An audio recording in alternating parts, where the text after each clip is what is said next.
Olá, lindezas! A análise do filme de hoje, não é nada mais, nada menos que a minha vilã predileta. Vilã? Heroína? Vamos conversar sobre isso? Malévola!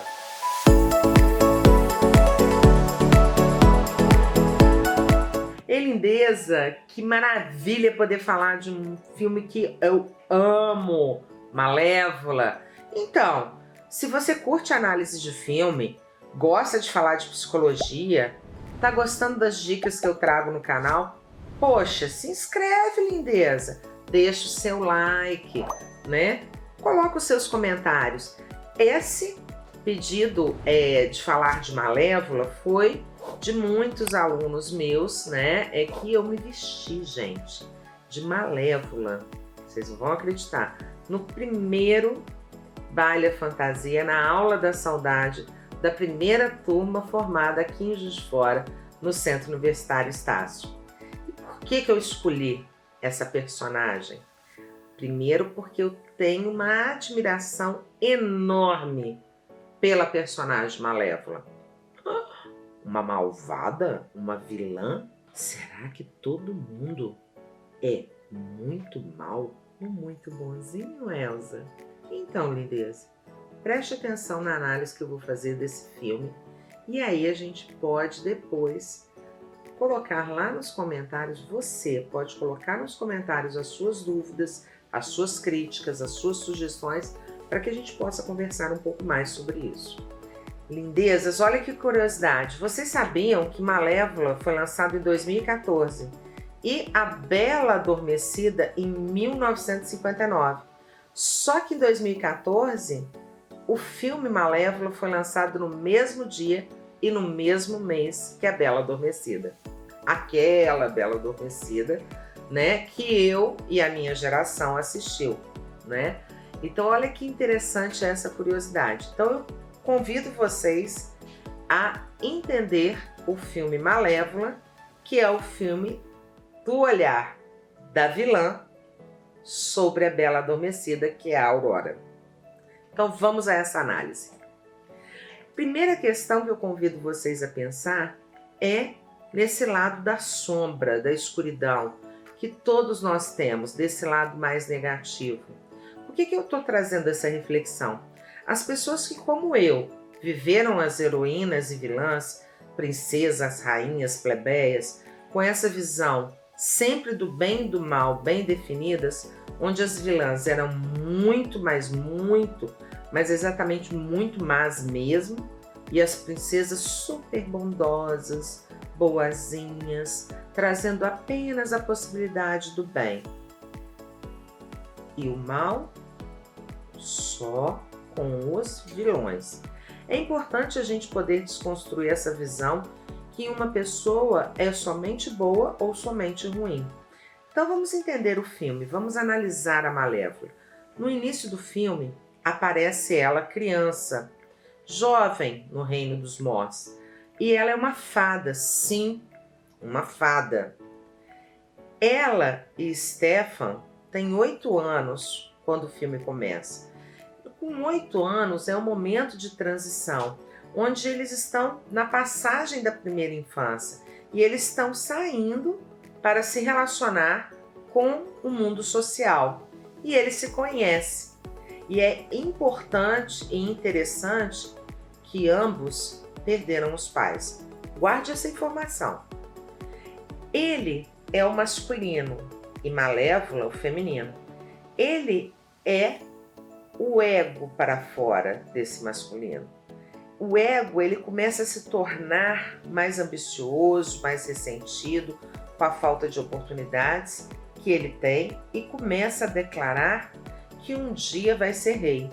E ela está ali dentro daquele universo inconsciente, ainda meio maravilhada com o próprio poder. Ela tem chifres, ela tem asas, mas ao mesmo tempo ela tem o poder de curar com as mãos, que isso é muito intuitivo. Tem até essa cena, né, que está aqui, onde ela cura, né, o galho da árvore. E ela convive em harmonia no seu reino. E em determinado momento, ela conhece esse jovem rapaz, um humano, o Stefan. ele entra no reino das fadas para roubar, e elas, junto com os seres do reino, fazem com que ele deixe o que pegou no mesmo lugar, e neste momento eles conversam, e os dois, com curiosidades sobre os reinos de cada um, começam a perguntar, e o jovem garoto diz que irá retornar para conversar com ela. E daí começa a surgir uma amizade, e que mais tarde dá espaço para um apaixonamento. Aí eles chegam aos 16 anos. Chegam no segundo momento, que é um momento do ápice da sexualidade, que é o momento que eles tomam uma decisão e ela e ele começam a descobrir os seus pontos, né? A Malévola, quando nova e quando ela conhece o Stefan, ele é um garoto pobre e ele tem um anel de aço e ele encosta esse anel na Malévola e esse anel machuca a Malévola. O que ele faz de imediato? Ele joga esse anel fora e ali ela se sente protegida. Ela se sente confiante e pensa, poxa, ele é uma pessoa que quase não tem nada e aquilo que ele tem ele joga fora para me defender. Ela toma aquilo como um aspecto de confiança. E aí, quando eles chegam aos 16 anos mais ou menos, né, no segundo momento que eles estão aí conversando, eles tomam uma decisão. E ele, Stefan, começa a descobrir esses pontos fracos da Malévola, mas ao mesmo tempo ele trabalha no castelo do rei como serviçal e tem acesso às conversas dos conselheiros do rei, né? E ele escuta uma proposta do rei de premiar quem ajudasse a derrotar a Malévola e conquistar o reino dos mortos. E quem fizesse isso ganharia a mão da filha do rei, que já está muito adoentado no seu leito nesse momento. Então, quando o rei aparece adoentado no seu leito, é porque ele enfrentou a Malévola, né? E ele aparece como representante desse superego. E ela vem, sobe, levanta com as asas, né? Aquela coisa bem apoteótica ali, e ela diz para ele, eu não te reconheço como rei. Aí ela está dizendo exatamente isso, eu não te reconheço, superego, como rei. E eles lutam muito bravamente. E nesse momento os monstros do inconsciente, que fazem parte desse mundo fantasioso da Malévola, né, aparecem como raízes da terra e faz com que os humanos fujam. Só que ali ela descobre que o ferro a fere novamente. E não podemos deixar de lembrar que o ferro é a grande conquista humana. O ferro é o real. E o que o real consegue destruir? A fantasia. Olha que bacana esse entendimento e essa análise psicológica nesse momento. A Malévola, como representante do id, nesse reino da fantasia, ela não tem medo, ela não tem limites para o seu poder. Presa nesse feminino que perdeu os pais, Stefan tem na sua estrutura uma ambição tamanha e um desejo de ser rei, e ele entende a fala do rei como uma oportunidade e dessa forma planeja como vai derrotar a Malévola e conquistar o trono. E ele toma uma decisão de romper, de trair esse feminino, trair a confiança desse feminino, e não consegue matá-la, mas retira suas asas, que é o poder de voar, de sonhar, de poder ter em algum momento a liberdade. E neste momento temos uma das cenas mais dramáticas do filme, onde Stefan vai ao encontro de Malévola e oferece no seu cantil água para que ela possa beber, mas com sonífero, e ela adormece no seu colo, e ele brutalmente corta as asas dela. Podemos até trazer a questão de um abuso por parte do Stefan, onde ela foi violentada, onde ele a drogou e a cortou as asas. As asas da Malévola era sua identidade, uma questão que a caracterizava. Quando eu estou falando de relacionamentos abusivos, né, dessa questão da violência, não deixe de assistir, né, a análise que eu fiz do filme Arlequina. Tá aqui, ó, no nosso card. Quando ela acorda e se dá conta de todo esse abuso, dessa violência por qual passou, ela sai do reino com uma bengala de escora, se isola e nesse momento ela resgata um corvo de uma armadilha e o transforma em homem e seu fiel escudeiro. E é ele que fará o papel das suas asas e dos seus olhos ao voar.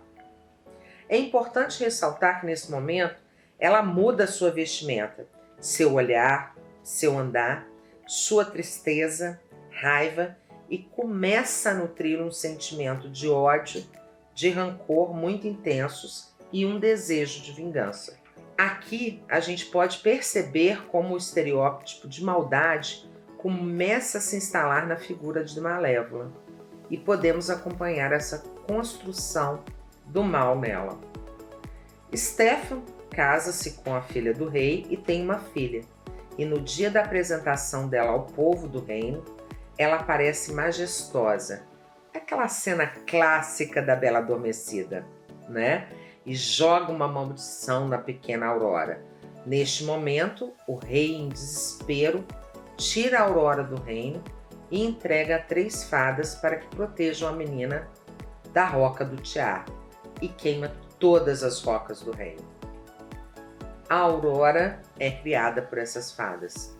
Várias interrogações aí, né? Porque, na verdade, quem zela e cuida da Aurora é a própria Malévola e seu corvo, sempre cuidando, evitando que ela morra, né? Porque as fadas são super descuidadas, e protegendo e tendo por ela cuidados até maternais pela criança. E ela cresce feliz e muito bela. Aurora começa a conhecê-la e acredita que ela é sua fada madrinha. E Malévola apresenta o reino a ela, o reino dos Morts. E ela mais e mais se encanta por todas as criaturas do reino, até que um dia Aurora conhece um príncipe na floresta. Aurora retorna ao reino, junto com as fadas, e toca em uma roca, e cai em um sono profundo. O rei enlouquece, chama as fadas e ninguém consegue retirar a magia. Malévola, arrependida, porque já nutria por Aurora um amor, leva o príncipe Filipe até o castelo, pois só um beijo de amor verdadeiro poderia tirar o feitiço. E aí, nada acontece. Malévola, nesse momento, fica muito comovida e pede perdão a Aurora e lhe dá um beijo maternal na testa. Com isso, a Aurora desperta e ela também é curada. Nessa releitura de A Bela Adormecida, podemos identificar as formas de amor possíveis, pois os contos de fada trazem sempre dentro de uma cultura heteronormativa a princesa e o príncipe que sempre é salva. Acaba tratando do amor de casal e nessa versão a presença do amor maternal quebra o estigma da possibilidade de amor por pares e casais, trazendo outras possibilidades de amores e afeto. Malévola salva a Aurora e a Aurora salva a Malévola quando liberta as asas que o próprio pai trancou. Neste momento, a Aurora se torna rainha do reino humano e Malévola volta para o reino dos mortos, e tendo agora estabelecido uma aliança entre os reinos. Malévola não se contenta e coroa a Aurora como rainha dos mortos. Importante perceber as nuances do filme e dos personagens e identificar que ninguém é 100% mal ou bom, e o quanto precisamos entender as histórias de cada sujeito que nos procura no consultório. Quando pensamos em relacionamentos tóxicos, quando percebemos problemas, ou como, já analisado no filme da Arlequina, aqui no canal, o cuidado que temos que ter ao realizar um diagnóstico. Então, lindeza, depois dessa análise do filme Malévola, você ainda mantém o mesmo pensamento de vilã, de má, malévola, má. Ela teve um momento onde essa maldade entra, né, nessa possibilidade de raiva, de rancor, de vingança. Mas através do amor, ela consegue retomar o seu significado. E quando ela recupera as suas asas, eu acho que isso é um ápice também do filme, que acho que talvez vocês não tenham percebido. Ela vai e entra, né, num conflito com o rei, com o Stefan, e o Stefan diz para ela, né, o Stefan não quer parar com a guerra com ela, e ela diz para ele: Stefan, chega. Ou seja, nesse momento, na torre do castelo, onde geralmente a princesa espera para ser salva, né, pelo príncipe, ela se liberta e diz a ele: eu agora entendo que eu não preciso estar atrelada a essa raiva, a esse rancor e essa vingança. Mas, infelizmente, ele não dá conta, né, dessa escolha da Malévola. E aí, acaba se estabacando, né, lá no chão do castelo. Então, é isso, lindezas, né? Fica aí a dica, né? E espero, sinceramente, que você coloque seus comentários aqui e que, claro, dê ideia, dê sugestão para que a gente possa colocar mais vídeos no canal. Não deixe de curtir, não deixe de dar o seu like, né? Bater o sininho e, claro, se você não está inscrito, inscreve e compartilhe com os amigos. Um beijo e até o próximo vídeo.